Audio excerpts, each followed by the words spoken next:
بسم الله الرحمن الرحيم. وقل اعملوا فسيرى الله عملكم ورسوله والمؤمنون. اخوان، بداية السلام عليكم ورحمة الله وبركاته. أنا الآن في مقبرة النجف الأشرف النموذجية. احنا مجموعة من شباب النجف جمعنا المال واشترينا هاي المقبرة للثواب. مقبرة كبيرة ومشتريها للثواب. اللي ما عنده قبر من جميع محافظات العراق، من جميع محافظات العراق بدون استثناء. راح اخلي لكم انا رقمي بالفيديو.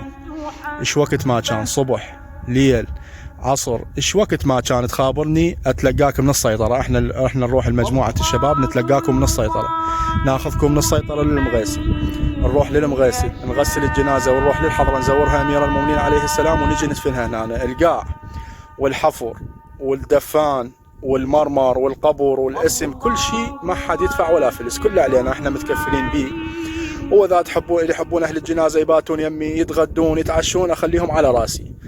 واحنا نهدي ثواب هذا العمل الى سيدي ومولاي صاحب العصر والزمان، والى جميع امواتكم وجميع اموات شيعه امير المؤمنين.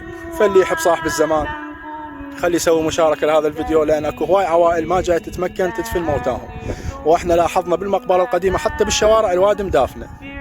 فاحنا لهذا السبب سوينا هذا العمل الخيري، ونسأل من الله القبول وأن يطيل أعمارنا وأعماركم بحق هو أمير المؤمنين. وهنا هاي مقاطع المقبرة النموذجية، هاي هنا الوادم جاي يزور أمواتهم الله يرحمهم إن شاء الله.